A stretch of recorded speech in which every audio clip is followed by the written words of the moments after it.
Mommy and Daddy, this is for you. Merry Christmas, love you, and I'm thankful for you. Good afternoon. My name is Sheldon T. Nunn. I am the music director of KTSU 90.9 FM, and I also have a jazz program, Jazz in All of Its Colors, The Wonderful World of Jazz, heard weekly, Monday through Thursday from 6 a.m. to 12 p.m. And I have two very special individuals here with me at the KTSU recording studios, and we're going to talk about a very special organization. I have Anita Kruse, who is the executive director of Purple Songs Can Fly, and also Carol Herron, who is the coordinator of arts and medicine at Texas Children's Hospital. How are you ladies doing today? Doing great. Doing great. Anita, you are the founder of Purple Songs Can Fly. What was, how did this come about for you? Well, I met Carol Herron several years ago as a visiting artist in the Cancer Center, and I would play concerts in the infusion area, actually, with my friend Jennifer Keeney, who's a wonderful flutist. And Carol, I think, really enjoyed the mellowness of our music and had us back often. So we played many times, and I got to know Carol and got to learn about the Arts and Medicine program, and had an idea. Excuse me. I had an idea that we could bring in a music program that was creative, and that we would write music. It was something I had been doing with children for many years. The program that was there was more performance oriented, where they brought in artists. Okay. Now, how long ago was this that you came up with this idea?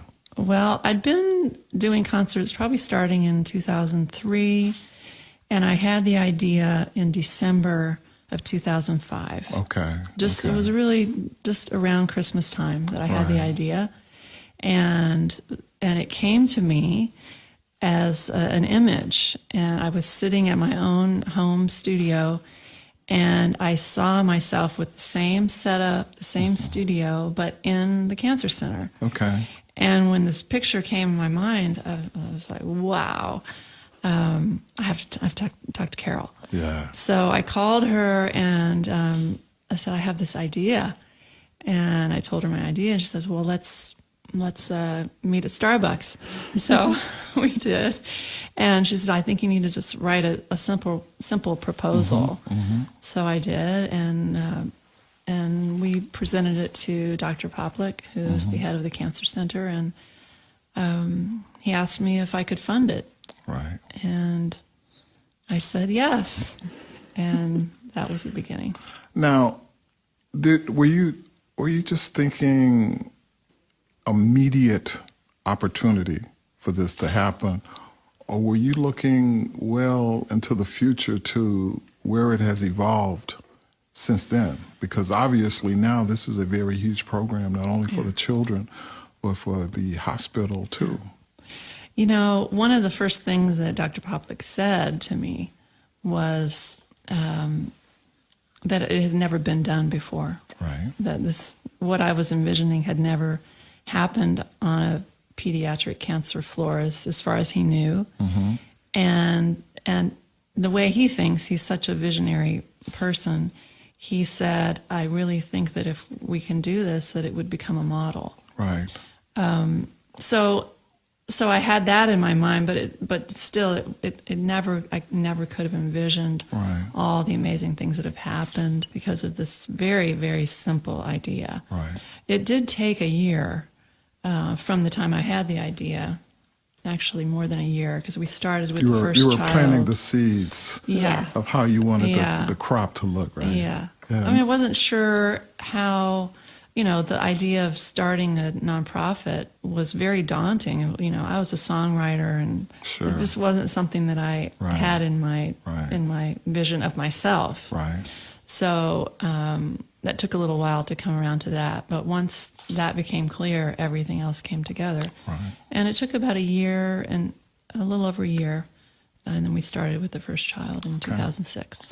In case you're just joining us, I'm speaking to Anita Kruse, who is the Executive Director of Purple Songs Can Fly, and Carol Herron, who is the Coordinator of Arts and Medicine Program at Texas Children's Hospital. Now, let me put Carol Herron in here for a little bit. Now, Carol, kind of give us some background of what the Arts and Medicine Program is all about at Texas Children's Hospital and what type of children are involved in the program, and I'm sure it's those from every walk of life. Yes. The Arts and Medicine Program in the Cancer Center is designed to meet the psychosocial needs of all of the children that we treat with cancer and blood disorders. Now, when you say psychosocial, that's a mouthful. So It is. Those are the things that are not treated by the chemotherapy and by the drugs. Those are the less than tangible needs of the patients. We work with our social work staff, the child life specialists, to support the families during the time that the child's being treated. And our Arts and Medicine Program works with our youngest patients to our young adults, providing all types of art experience. We want to give children an opportunity to create and to express themselves through art. We want to give them, both patients and siblings, an opportunity to interact on a level playing field, because within the family, when there's this type of diagnosis, the family dynamics get really out of whack, and there's a lot of focus on the sick child. And through the art program, they're all treated as children equally. Now, how long has this program been in existence at Texas Children's Hospital, and what was the model for it? The program formally has been in existence for 14 years. I was brought on board about 14 years ago, about this time of year, right around Christmas. And it was the idea of a parent of a patient. She saw how her son was really benefiting from art, how he was expressing himself through art. And so she started looking at what was being done across the country. And our program is somewhat modeled after the hospital at Shands in Gainesville, Florida. And now we work with about 11 or 12 different Houston arts organizations, from the Museum of Fine Arts to Writers in the Schools, Young Audiences of Houston, and have about 90 volunteers on a regular basis that come in and work with our patients to expose them to visual arts, performing arts, creative writing, digital photography. So this is truly an interactive program for the child, whereby whether they want to sing or take pictures as far as the visual or creative writing.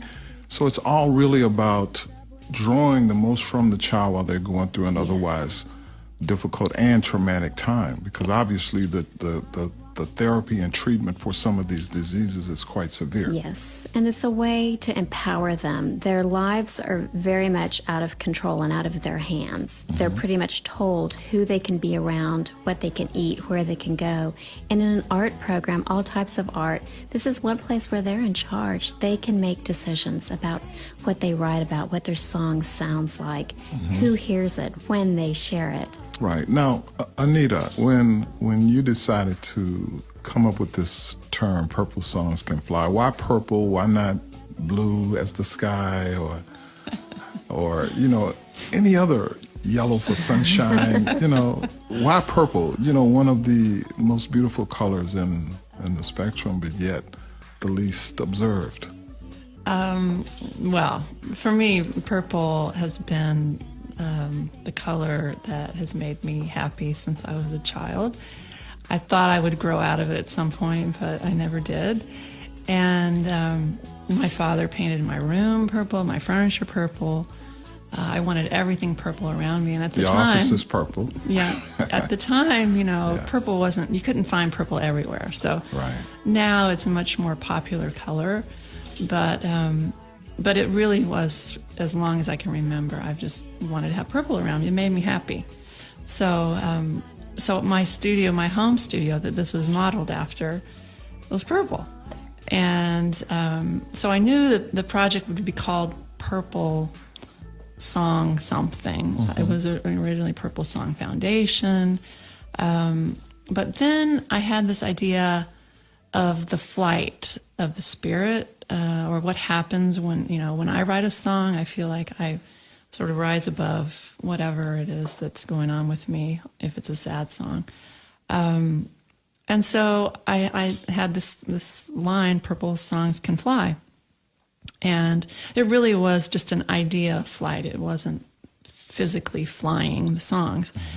So it sounds like where the spirit can take yes, you. Yeah. Which that's the infinite.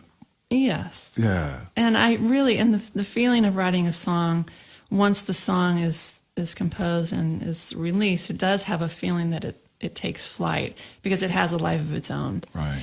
And so so that really was the idea. And then I did a Google search to look up the name, Purple Songs Can Fly, and what came up as the very first link was a website called If We Can Fly to the Moon. And it was a website that someone had made for a song I had written for September 11th. And so it took the words fly and can, and it was a Purple record. So it just gathered all that, and there it was. And I realized, oh my gosh, this is my Purple song, but this song flew on the space shuttle. And so then I realized, wow, this is my Purple song that actually flew. And so I think I'm supposed to fly the songs physically. That would then be a symbol for the flight of hope and the spirit. Now, with the children, when you bring them into the program, are there any limitations on their imagination, their creativity? I mean, I know it's initially, it could very well be all over the landscape. So the words come from the children. Obviously, you set the tone musically. I mean, how do you cradle the imagination and creativity of a child so that it doesn't appear to be all over the landscape? You know, it's really different with each child. I mean, there are children that come in definitely writing their words, but they hear melodies. So I try to take what they're hearing as a melody and sort of give an underlying support to it harmonically. Some children know exactly what they want to hear harmonically. And so I try to figure out what they're hearing, because sometimes I'll play a chord and they'll say, no, it's not it. It's not it? Yeah. Now, Carol, obviously Texas Children's Hospital has measured the response to this program. What is your take on how successful it has been? Well, we have written so many songs over the years. There have been hundreds of songs written. And when we ask them to talk about their experience in the hospital, not just with their songwriting, but with arts in general, that's what they talk about the time they've spent. And these children, for example, a leukemia patient, their treatment is about 3 years. And when you ask them about the time they've been in the hospital and they tell you about the song they wrote or the people they met, you can measure the effectiveness of what you're doing, just by the anecdotal stories they share. Right. And our patient satisfaction results show that they value these opportunities, that they're creating lifelong memories and friendships through the arts, through the things that they create. And maybe you don't have an exact number, but approximately how many children have come through the program and have gone on to do other things in their endeavors, but they're still very, very much a part of what it is you've done and been able to accomplish? Well, we're almost at 300 songs that have been written. Now, there have been a few children who have written more than one song, but mostly there have been children that have written one song and then gone on with their treatment and their lives. And we haven't had a lot of contact with them unless they come back for their yearly checkup and come and say hi. Do you have any alumni members who come back and encourage the existing children who are in the program? Definitely. You'll be talking to some of them today. Okay. And another thing that Anita has done is there have been some concerts in the community where children have performed the songs they've written. And now we also have a group, almost like a cancer center choir of young people that go out. Just recently they've performed at a couple of different a state conference and then even a national conference that was held here in Houston. So we have involved kids not only during their treatment, but after their treatment, they've been able to stay involved. Now, one of the more surprising aspects tied to this is that I heard Anita and you were talking earlier, alluding to the fact that sometimes the children may come in a little bit apprehensive and want the security of a parent there, but pretty soon that goes away, or they politely show them the door. Let's talk about that for a minute. Carol? Well, parents are always welcome to stay if they would like, but especially for our teenagers coming into the hospital, their lives are really turned upside down when they are diagnosed with these diseases. And they're suddenly with their parent 24/7. They're taken away from their support group and from their community. So when they're involved in an art program or they're involved in writing a song, this is a time for them to kind of separate from their family if they choose. So the parent can step away and do what they need to, and the child can step into the studio, and it's as if there's some place outside of the hospital. For the younger children, they may want their parent right there with them, and that's okay, but we want to give our older kids a safe place that feels outside of the hospital environment. I'm not alone. Somewhere like this, somewhere like this.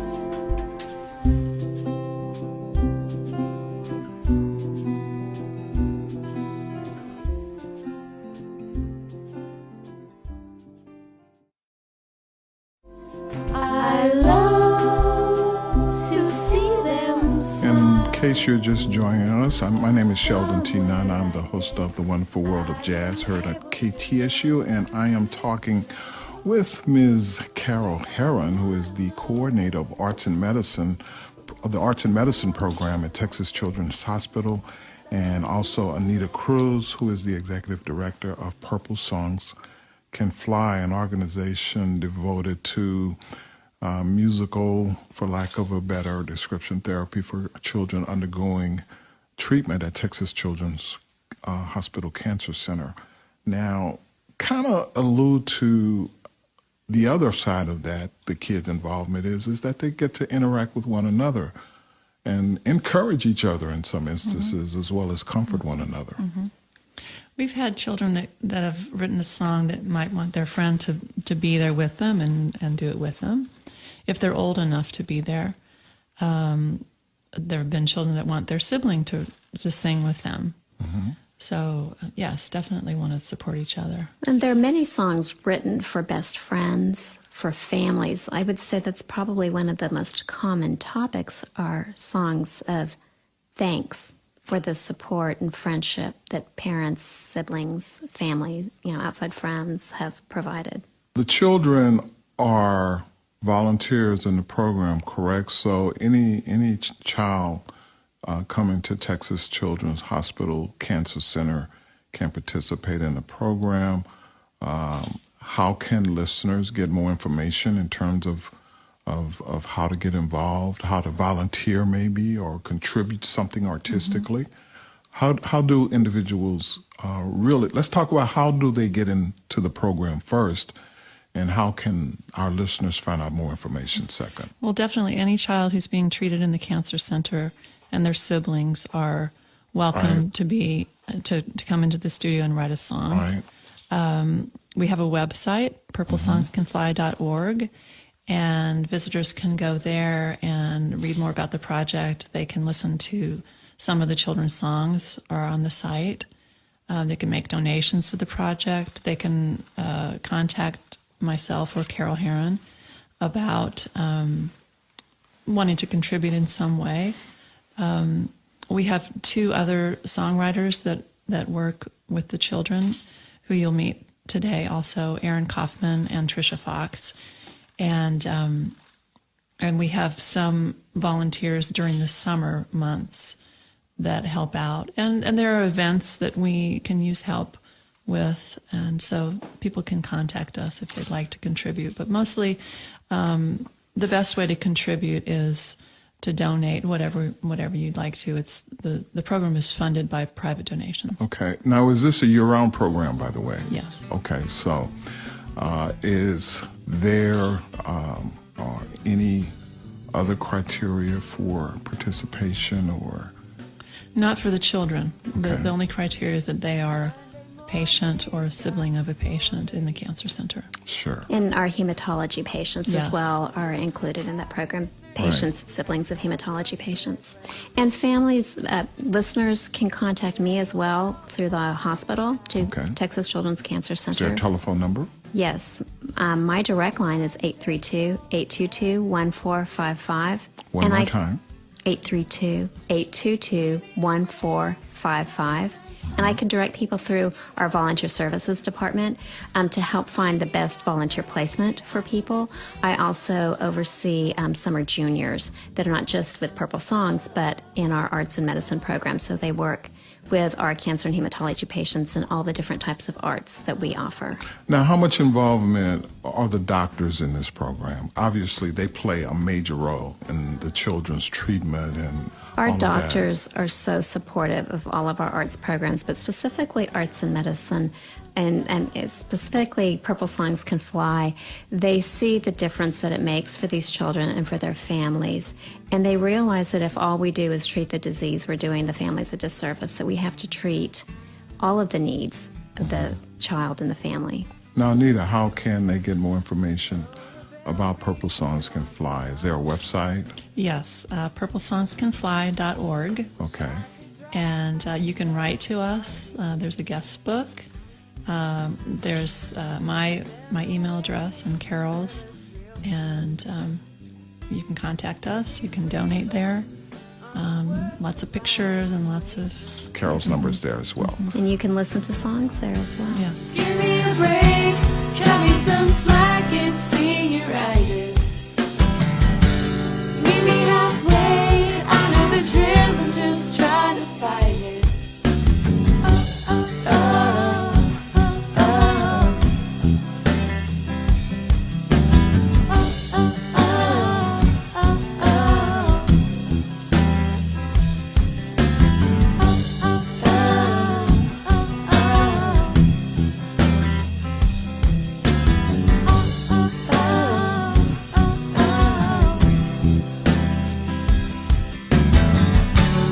As I walk across the stage,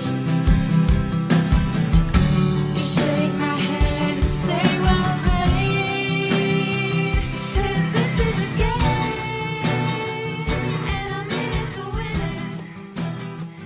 Graduation day. Now, one other surprising aspect is when I first met you 2 years ago, we were talking about these songs have actually flown on Continental Airlines, and they've also gone to Mount Everest and flown on the space shuttle. Let's kind of talk about that. How did you pull that one out of your hat?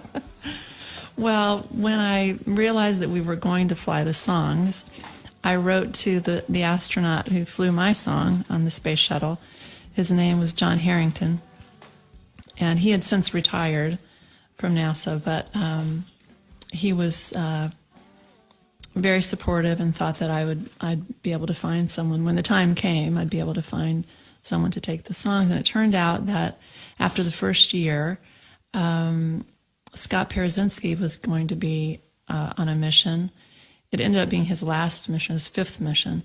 And his wife worked at Texas Children's Hospital and he had offered to take something from the hospital.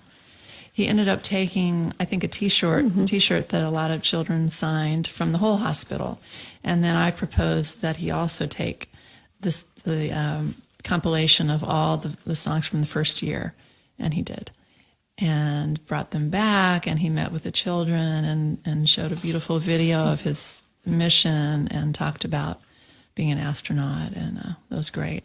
And then we had another opportunity to fly the songs the second year with Heidi Stephenson Piper, and she flew all the songs from the first and second year. And she even took photographs of the CDs floating in the space station. Wow. So we have those photographs framed in the cancer center, so you can see them. Okay, so how did they end up on Continental Airlines? I happened, well, I don't believe things happen by chance all the time, but I happened to meet Larry Kellner on a flight. And who at the time was the CEO of Continental Airlines. All right. And I knew he was a CEO, and I knew what he looked like because I'd been flying Continental a lot, and you'd see him at the beginning of every flight. And anyway, he was on my flight, and I somehow got the courage to introduce myself, and I told him that I had started this project and that I was interested in talking to him about an idea. So he gave me his card, and we met back in Houston, and I proposed that the songs fly on the in-flight play, and they flew for 3 years. So the songs have been gaining altitude because they've also been on Mount Everest. How did that come about? So Scott Pierzynski, astronaut Scott, after he retired from NASA, he was one of his lifelong dreams was to climb Mount Everest, and so he took all the songs with him. I put them on a small disc, and he made his trek. It was a month. I think it was maybe over a month, and he made it all the way to. It was like 24 hours from the summit, right. And he had a back injury, and he had to end the climb, and so I thought they weren't going to make it. Well, he ended up going back the next year. He came back and had back surgery. He went back, climbed Mount Everest, made the summit, and he left a prayer flag of Purple Songs Can Fly and Texas Children's Cancer Center on the top of Mount Everest. So obviously the original visions of songs actually taking flight came to fruition. Is what you finally, after we went around the corner and over the hill and through the woods, we finally get back to the overall vision that took it to a whole nother level. Yeah. It was truly an amazing, idea for you to come up with this concept. But when you look at it in hindsight, again, I asked that question, what were you thinking?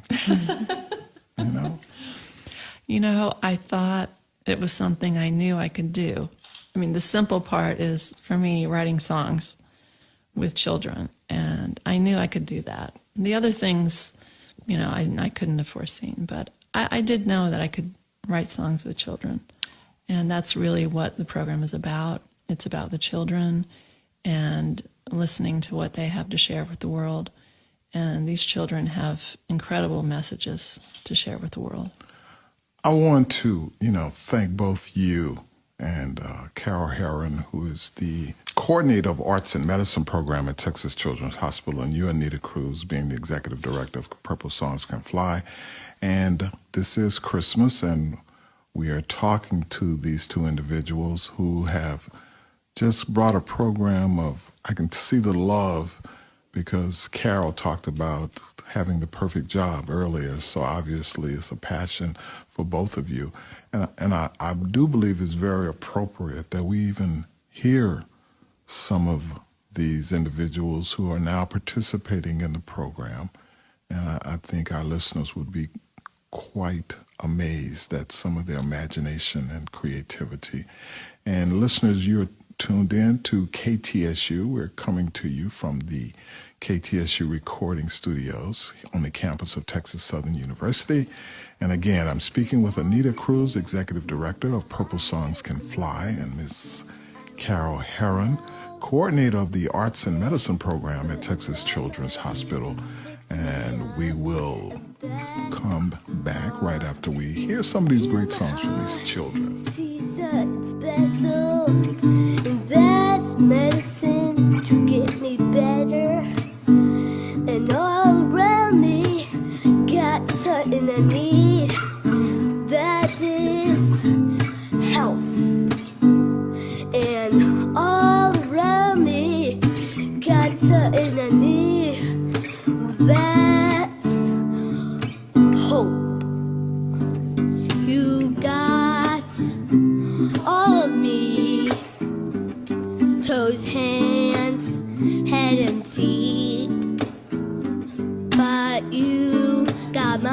favorite part. You got my heart.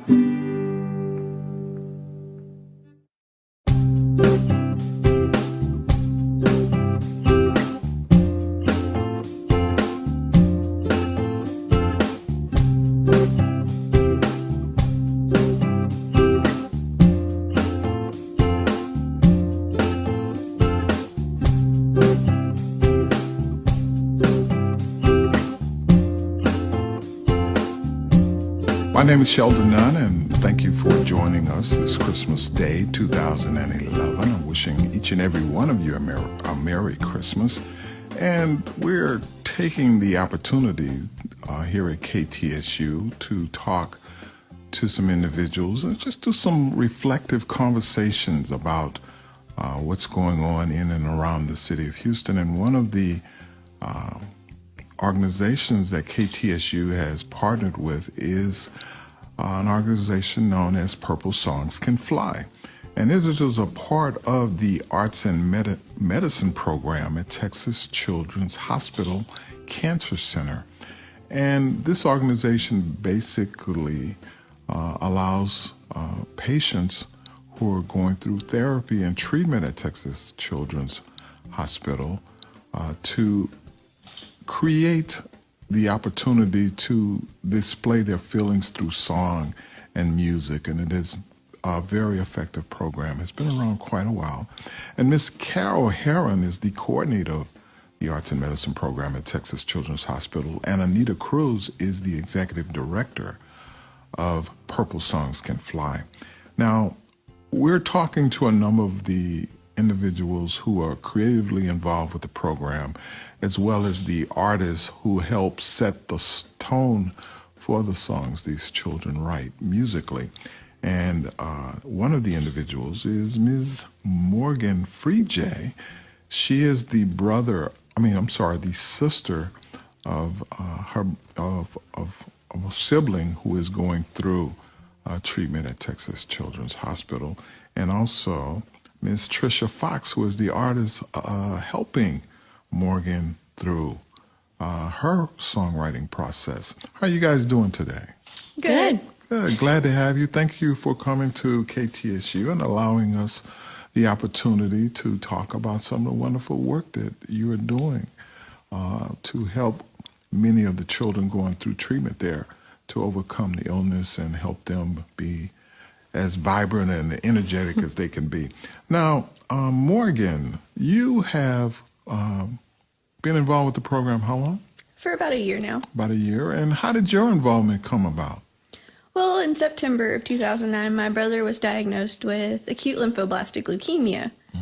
And one day when we were in the Cancer and Hematology Center at Texas Children's, Tricia was in, and she walked up to me and was like, "So, I'm with Purple Songs Can Fly. Would you like to write a song?" And I said, "Well, yeah, sure." And so you just jumped right in. Oh, yeah. Now, how difficult has that been for you, knowing that your brother is going through this, and what were your thoughts when you were sitting down to write a song? Because obviously it was for him. Well, the first song that I originally wrote was for him exactly.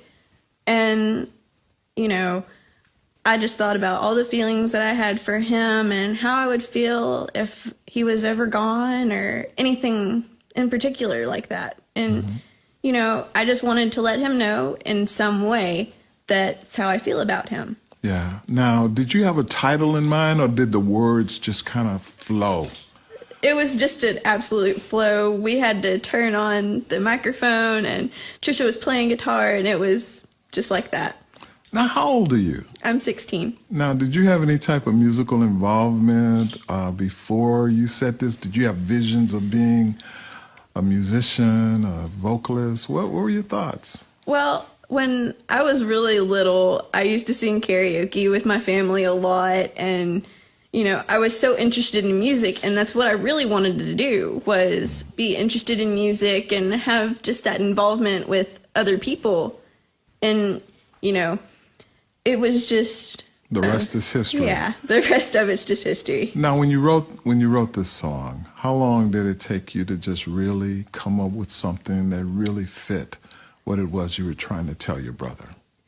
Not that long. Not that long. It was just as easy as anything. Okay. Now, when you and Tricia got together, and Tricia Fox, she is the artist who's assisting Morgan with this aspect of her creativity.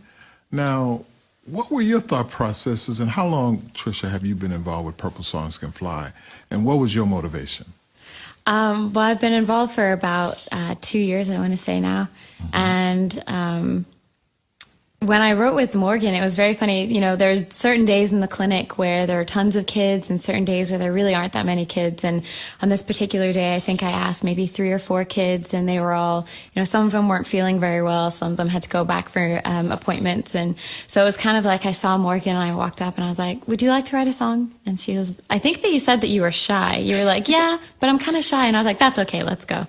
So we went in the studio and I started playing some chords. Morgan immediately started singing these like beautiful lyrics, and you know, writing with every child is different. So at this particular time I was like, we need to just record this now. Right. So I plugged in the microphone and hit record, and we just literally played for maybe 3 minutes, 4 minutes, and Morgan sang this song that I don't know where it came from, her head, heart, somewhere in between, but it just came out just like that, and it was a cool experience. In case you're tuning in for the first time, this is Christmas Day 2011, and you're tuned in to The Choice 90.9 FM, KTSU.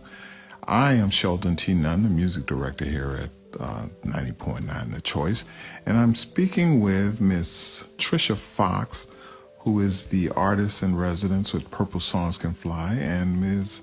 Morgan Freejay, who has written a song for her brother who is undergoing treatment at Texas Children's Hospital Cancer Center as a part of the Arts and Medicine program at that hospital, created by Ms. Herron, who is the coordinator, and Anita Kruse, who is the executive director of Purple Songs Can Fly. Now, one other question before I allow you to display your wonderful talent in song.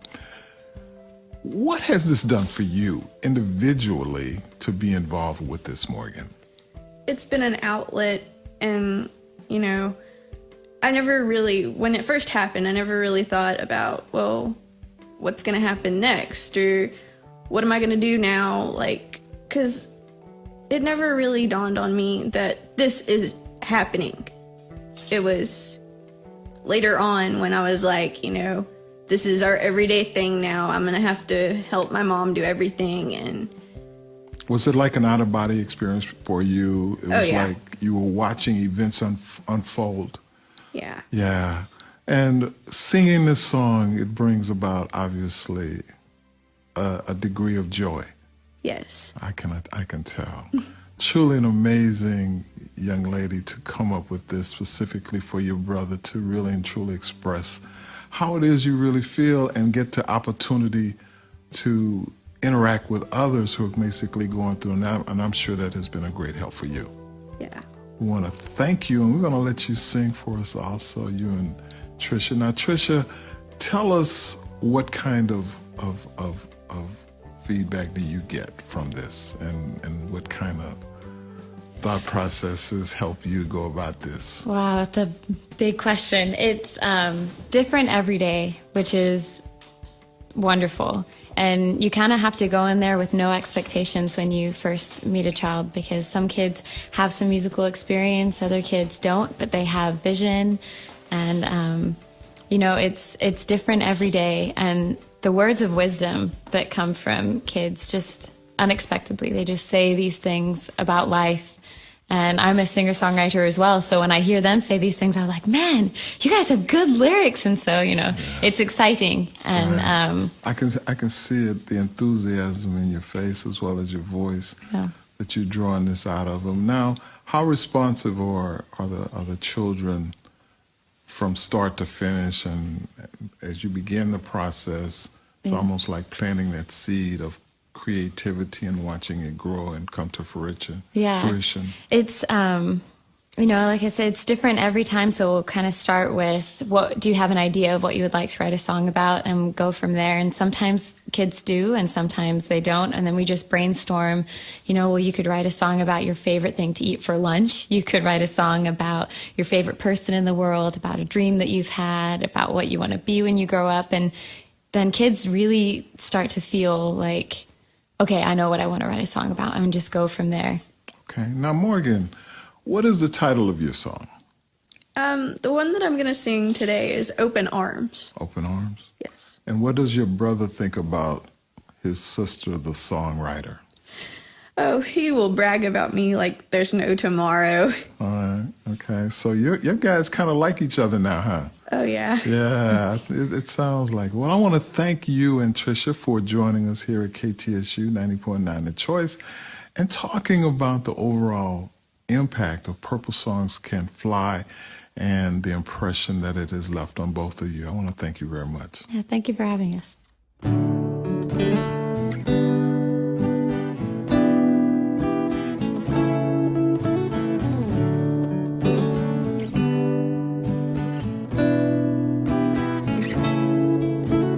I know the feeling and how we felt, so I can say that it will be alright. Don't worry about a thing. I can't promise it, but just from the way things are, I can say things will be okay.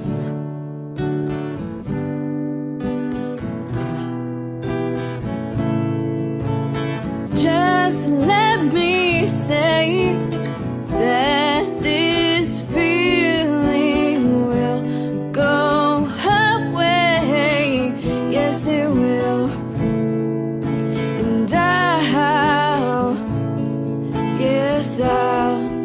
And I'll be here with open arms.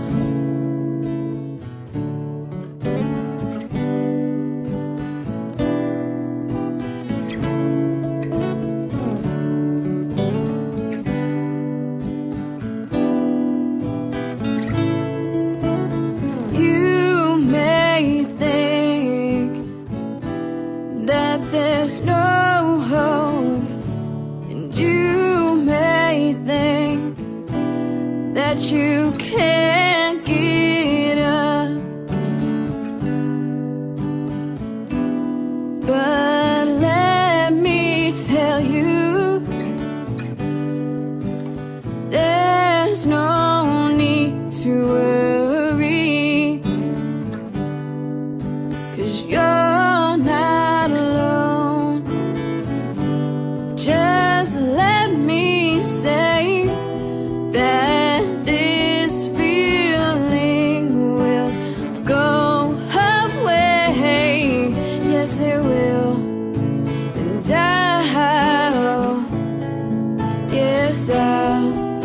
And I'll be here with open arms.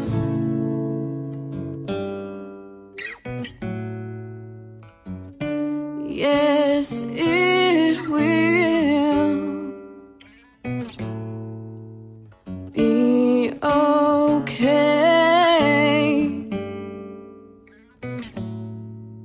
And I'll be here with open arms.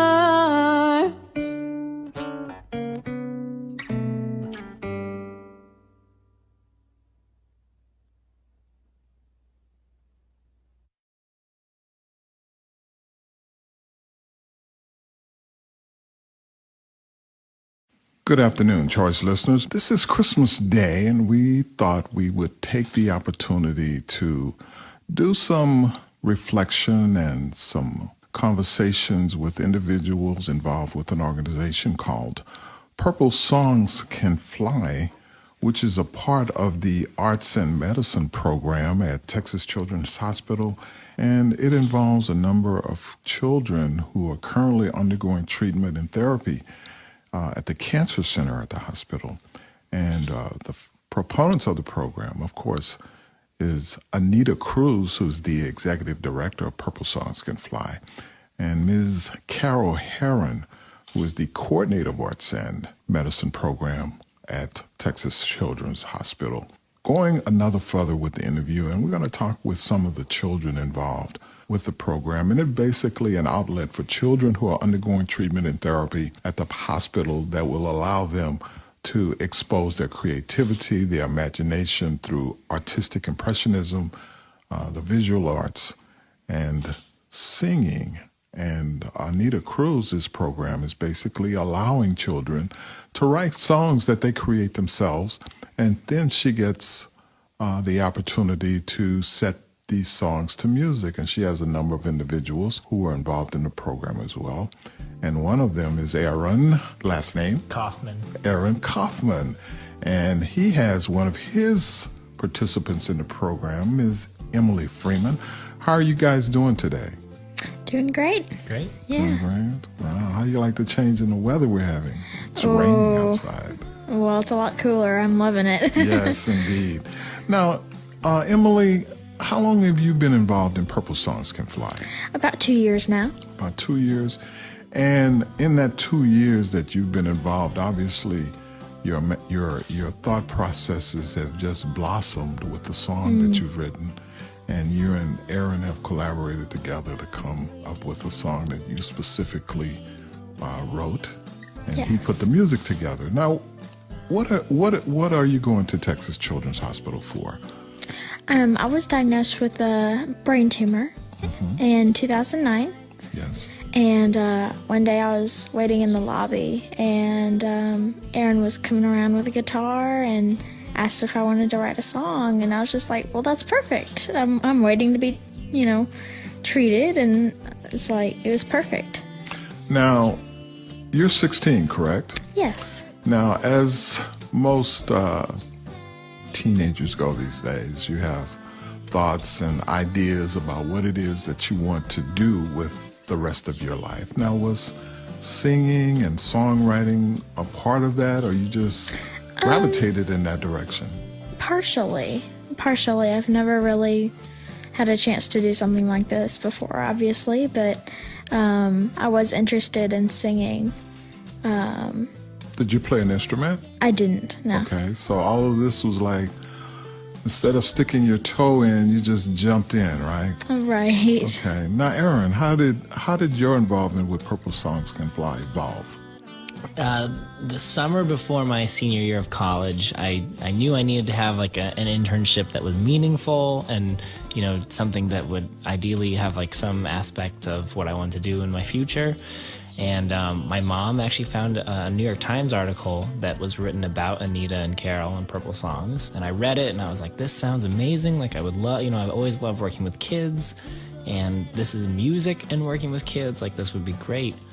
So I emailed Anita and Carol, and I phone called them, and I bugged them, and I was like, do you guys ever have interns? And they're like, well, not really. And I was like, well, let me send you some music and my resume. And they, they talked to me, and I was lucky enough that they asked me to come down that first summer. And so that, I came down here with an internship from college, and then interned again the next summer, and then they asked me to come back and stick around. In case you're tuning in, Choice listeners, this is Christmas Day, and we're doing a little reflective conversations with two individuals who are involved in the program at Texas Children's Hospital called Purple Songs Can Fly, and it's a part of the Arts and Medicine program at Texas Children's Hospital, and one of the principals is Ms. Emily Freeman, who has written a song. Now, what is the name of your song? Dream Big. Dream Big. Yes. Now, what were you thinking when you titled it Dream Big? Actually, in 2006, I was cast in the Radio City Christmas Spectacular, and one of the lines in the show where Santa says, "Okay, dream big," and that really stuck with me. The stage comes to life and everything, and that just really stuck and meant a lot to me. Now, obviously, you had a message that you wanted to convey with Dream Big. What would that be? Don't let anything stop you from your dreams. Don't let anything limit your dreams. And basically dream big. Dream big. Yeah. Now, do you often visualize what it is and see yourself in that arena fulfilling your dreams as you go about your day-to-day life and you look toward the future? Because obviously you have some ideas about what it is that you want to do. Yeah. do. Definitely. Yeah. And how important has this been for you? Very, extremely. Yeah. Yes. And what has it done for you in the process? Made it a lot easier maybe for you to go through the treatment and therapy, and Sure. you're going to have an opportunity to talk with other kids, other children who are also experiencing similar challenges. Right, and take your mind off of what you're going through. Well, how would you like to share a portion of your song with our audience? I would love to. Okay, choice listeners, in case you're tuning in, we're talking with individuals involved with the organization's Purple Songs Can Fly, which is a part of the Arts and Medicine program at Texas Children's Hospitals, and Aaron Kaufman, who is a songwriter. He works extensively with a lot of these children to help them put their songs that they write themselves to music. And Emily Freeman, who is a 16-year-old participant in the program, has agreed to share a portion of Dream Big with you, our listening audience.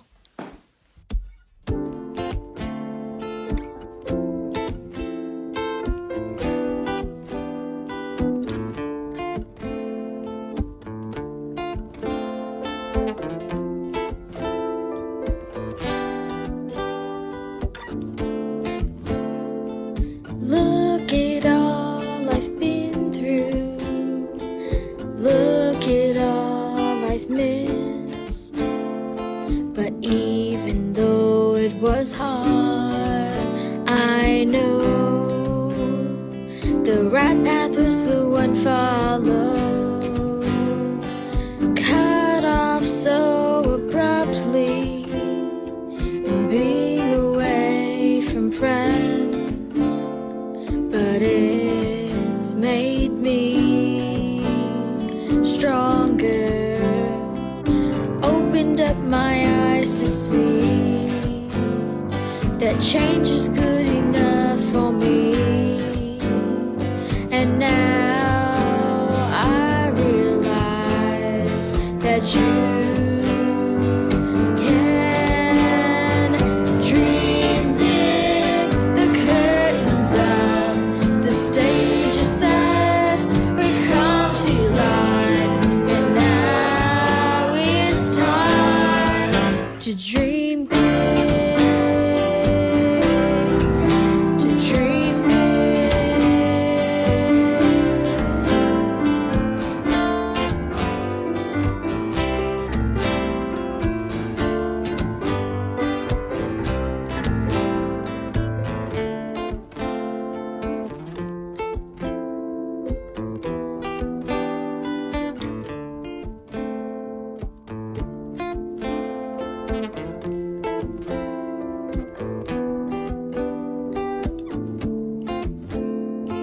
Look and you will find blessings in disguise,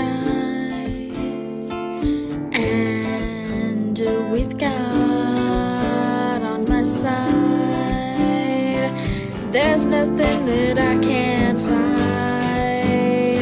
As long as it's in His plan, you'll see that change is good. 'Cause I never would have met the people that I have met, or been the places that I've been. And now I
this song to my sister Brooke. This song is called Dancing and Singing, and we used to dance and sing all the time. Hello, choice listeners. My name is Sheldon T. Nunn, and it's Christmas Day 2011. And we thought that it would be a good time to have some conversations about what's going on in and around the city of Houston.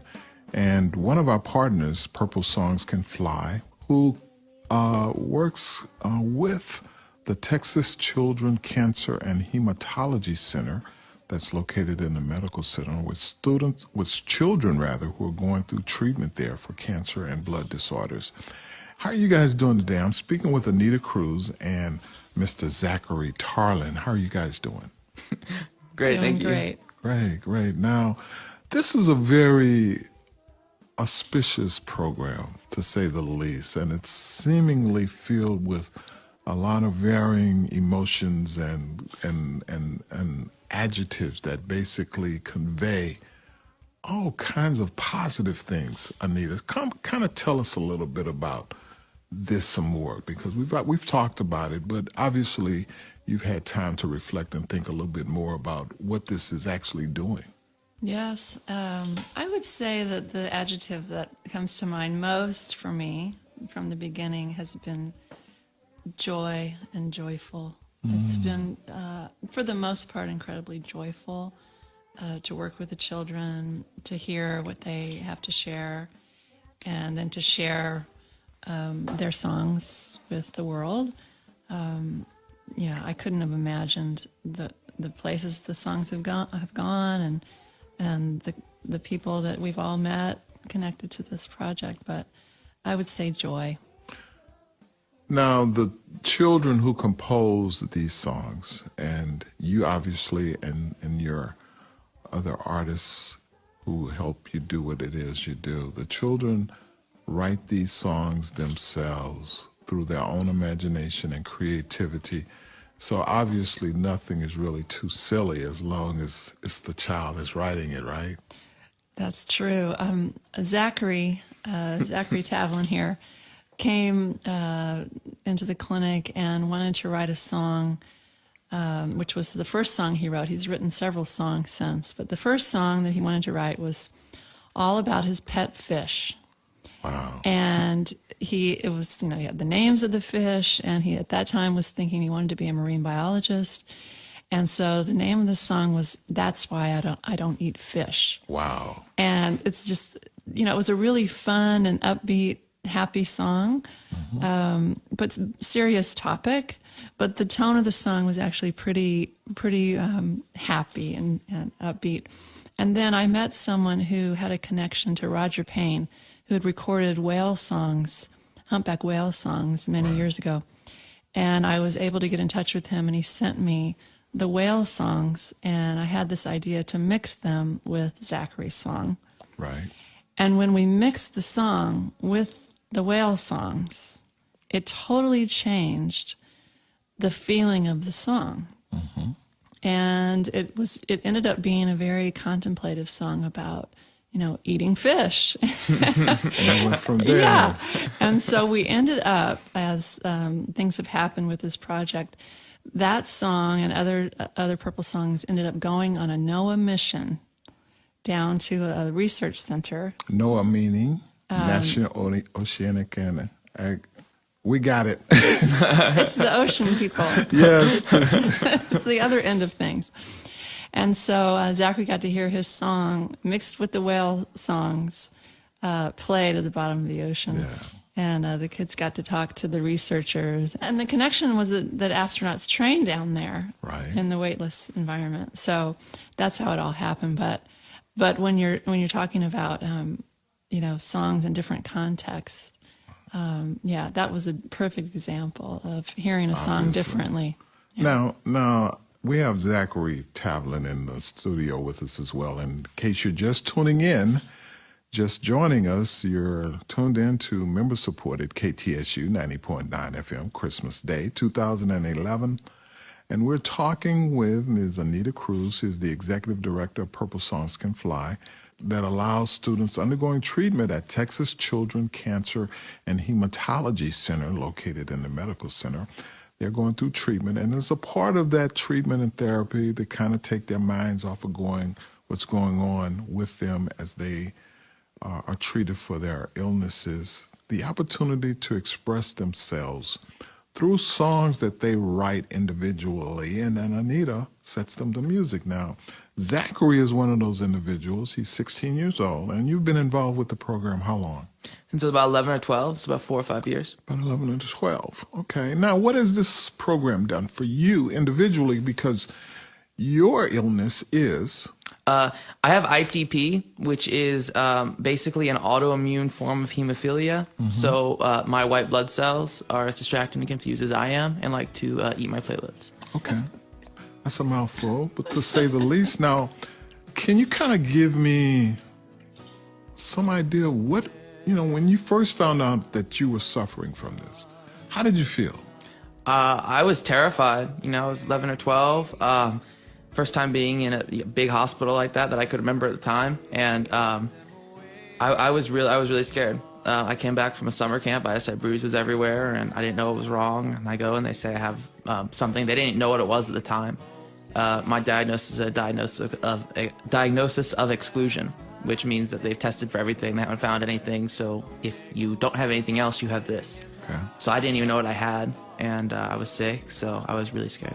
Now, how did you get the opportunity to be a part of Purple Songs Can Fly? Because obviously all of these thoughts are going through your mind, and then someone comes along and says, hey, you can write a song. That's actually exactly what happened. I was probably in for my second or third visit to the hospital, just sitting in the waiting room, which is, at the time for me, it was kind of uncomfortable because I hadn't been there often. It was still, we don't know what you have. Every day was a new test. So, and a volunteer comes up and she says, hey, do you want to write a song? Well, what kind of song? And she says, it could be anything you want. And so she actually did a lot of stuff with writing. And so we kind of sat down and thought about what I kind of felt, what I wanted to write a song about. And Fish came out of that little think tank. And then we went in. I had an idea of how I wanted it to go, like the music in my head. And we wrote the song, sang it, recorded it. It was really fun. When you're there, it's a totally different atmosphere from when you're in the hospital or in the waiting room or in the blood taking room. So it's a distraction for you, basically, and a creative outlet also. It is. It truly is. Now let me ask you this: you've gone from point A to a continuation on the journey to Z. Yes. What has this done for you from a personal perspective? From a personal perspective, it's done probably about two major things. One, it's made me feel a lot more comfortable at the hospital. And at first, it was a distraction for the time, but then you get to meet all the different people, and you get to, like the Purple Songs kind of became my family there. It made me feel really great. It also gave me an outlet for anything I was feeling at the time. Right. So instead of keeping those emotions inside, they're out, so I don't have that with me all the time. Right. And kind of continuation, I've met so many amazing people. Now when you are away, okay, doing your own thing, sitting at home, just kind of kicking back, are you constantly creating songs in your mind? Because obviously you've written more than one song. Yes, I have. Yeah. I have. So are you constantly thinking of songs that you can write to further express what you've already said musically? I would say so. So a lot of times I'm not constantly thinking of Purple songs I could write. A lot of times I'll be given kind of a topic that it would be really cool if you could write a song for this or about this. And then I'll write the song. But I do think about music and creating musically. Did you have any musical training? Were you involved in music, or did you sing in a choir, or did you write songs, make up songs in your head? I mean, growing up. I actually never wrote songs in my head or wrote songs before. I did have some training on stage. I was an actor and singer, and I did have some singing training, and I still do, hopefully, if it hasn't left me. besides that, not really. At first, I was actually kind of a little uncomfortable writing the song until it started, and then it just kept going and going and going. Now, has this planted the seeds of professional songwriting? Maybe. I enjoy it a lot.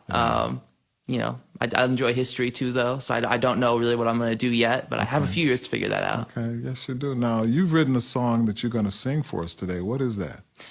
This song is, it's basically about, it's kind of trying to write a song about Purple Songs Can Fly. So it's writing a song about a songwriting organization. What's it called? What's the exact title? We just call it our Purple Songs Can Fly theme song. Yes. It was writing a song for it as the theme song. I didn't know if they had applied a new title to it, but it's basically the theme song. Okay. Now, in case you're just tuning in, we're speaking with Ms. Anita Kruse, who is the executive director of Purple Songs Can Fly, and Mr. Zachary Tavlin, who is a participant in an organization whereby children involved in treatment at Texas Children's Cancer and Hematology Center in the medical center, while they're undergoing treatment, they write these songs that they create themselves, set them to music. Zachary is one of the participants in that program. He's going to be singing one of his songs for us. And let me ask you one thing. When you look at this program in retrospect, from the day when you started to where you are today, and you think about how much that has meant to you, what does that make, give you cause to think about now? It gives me a lot to think about. When I think about how much it's meant to me, another thought that comes is if it wasn't there, how would I be today? I think I'd be a totally different person without it in a negative way. It really has gotten me through a lot of bad stuff, and I wouldn't be the same person I am today without it. I really wouldn't. It means so much.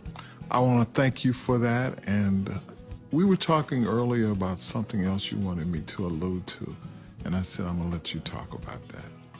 Well, since it's Christmas Day, I was thinking that, the original idea of this project was to create something that would be a gift to the hospital, to the cancer center, to the children there and their families. And I know that for me as a songwriter, I've always felt that the ability to write a song is a gift. And finding the song, your own song, feels like a gift to me personally. And when I've had children find their own song, I've felt that I've given them a gift, and it's their own. It dwells there. It's just, sometimes people need a way to find it. And so I just feel, in so many ways that I've been incredibly blessed to not only have this idea that was very, very simple, but it came to me like a gift. And to follow it to fruition and to see how this very simple thing could be powerful way beyond me. I was just kind of the conduit, and I feel like that oftentimes as a songwriter. Some of the, I've written many songs as gifts that I've given to people through the years, and those have been the ones that have, probably been the most meaningful to me personally, because I can see what it feels like for a person to receive a song, or have a song written for them. And it's been interesting to see so many children write songs to give to another person, to say thank you, or to say how much they love them. And Zachary has been certainly a gift to this project. I feel like he offered early on to be a spokesperson for Purple Songs, and I took him up on it. And I, dressed him in purple, and he's got a whole purple wardrobe. And but he couldn't have been a more perfect spokesperson through the years. And he's written songs as gifts for many people. Now, Morgan Frige, who is the sister of one of the participants in the program, indicated she was speaking to her brother when she wrote her song. Zachary, who were you speaking to as you were creating these thoughts in your mind to convey musically? Who were you speaking out to? In this particular song, I was speaking out really to Purple Songs Can Fly as a organization. So Miss Anita, Aaron, Tricia are also the employees of Purple Songs who have helped me out a ton. Really expressing what it means to me and how much it's helped me out through life. When I wrote other songs like the Fish song or Fly Above the Sky was to an astronaut, generally it's either to the person I'm writing the song for or it's a song to fulfill something I'm thinking about, or it's something that means something to me that I need to get out there, and the only way I can is to music, for me. I can't wait to hear what it is you have to say about Purple Songs Can Fly for such a wonderful organization. And I want to thank both of you for taking the time out to come to the KTSU recording studios here at KTSU 90.9 The Choice.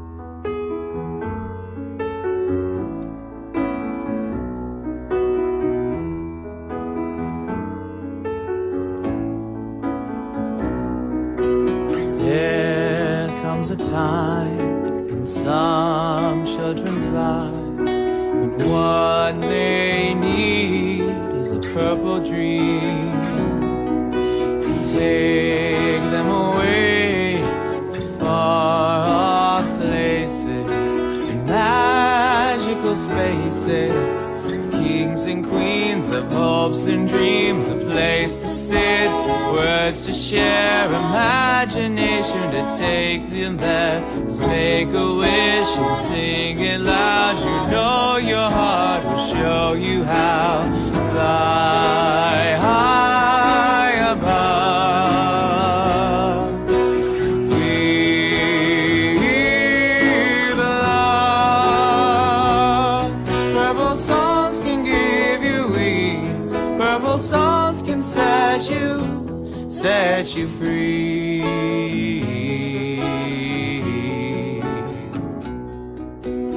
Doctors have found when music's around, it can lift you up when you're feeling down. It shuts the pain, the hurts you face. All your fears can disappear, the hope's alive, the light is bright, a place to sit, words to share, imagination to take you there. Just make a wish and sing it loud. You know your heart will show you how. Fly high above. Feel the love. Purple songs can give you wings. Purple songs can set you free.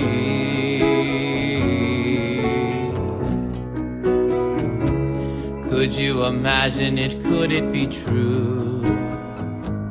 Could that awesome song have come from you?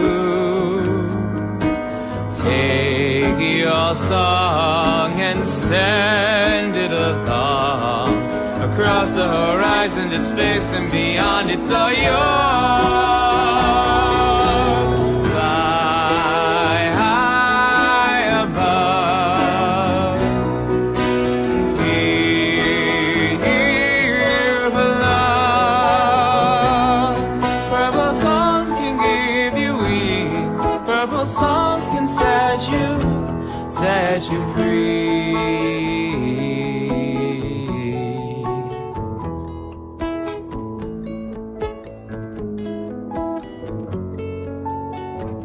Set you free.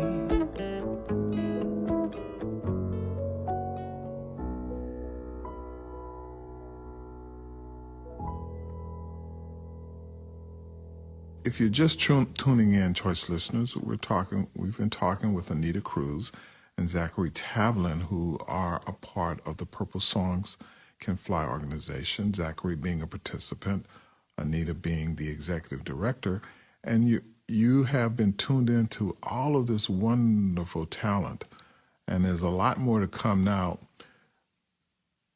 Anita, how can individuals once again find out more information about Purple Songs Can Fly?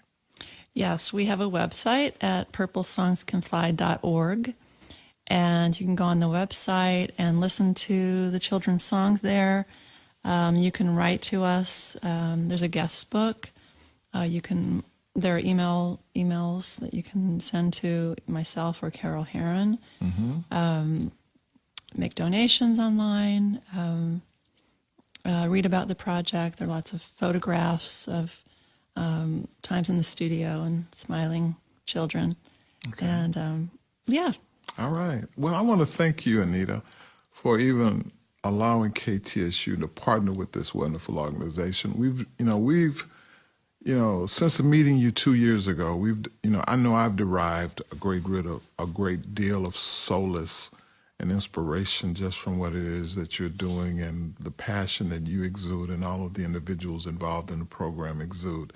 And I just want to say thank you for allowing us to be a part of what it is you're doing as well. Well, thank you. You all have been great. We've mixed several songs here. Sinclair has been amazing, a wonderful engineer, and it's a beautiful studio here, and a beautiful piano, and just a beautiful facility to record in. So we're very, very fortunate to be here. It's very contagious, this idea, and it's most appropriate to do it Christmas Day. It's wonderful. Yes. Thank you Wonderful. once again. Thank Look you. forward. And Thank you. The name of your song is going to be? The Purple Songs Can Fly theme song.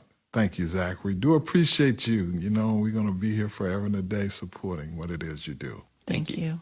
This is a song that we wrote to thank everyone who's been a part of Purple Songs Can Fly from the beginning, from Carol Herron, Dr. Poplick, Dr. Dreyer, Sandy Stewart, Aaron Kaufman, Tricia Fox, all the children and the families, and everyone who's been a part of this project.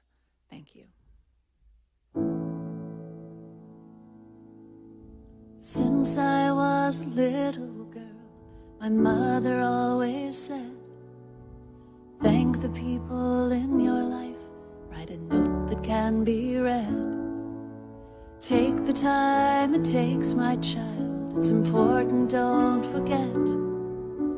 Take the time to find the words, you can use a purple pen. So I took the time to write it down, a little song for you.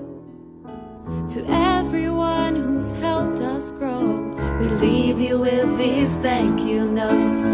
La la la la la la la la la la la. my father always told me, if you don't know where to start, there's no better way of showing the joy that's in your heart than to sing the song you feel inside and share it with the world. It may be a small voice, but now it can be heard. So I took the time to write it down, a little song for you. To everyone who's helped us grow, we leave you with these thank you notes. La la la la la la.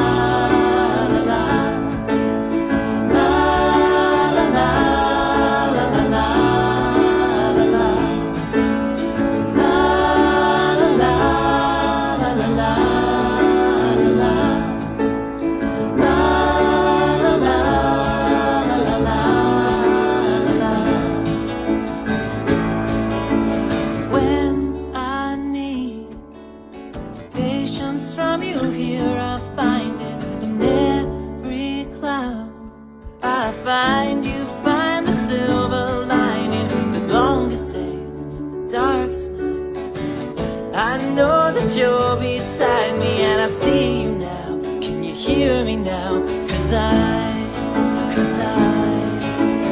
took the time to write it down, a little song for you. To everyone who's helped us grow, we leave you with these thank you notes. La la la.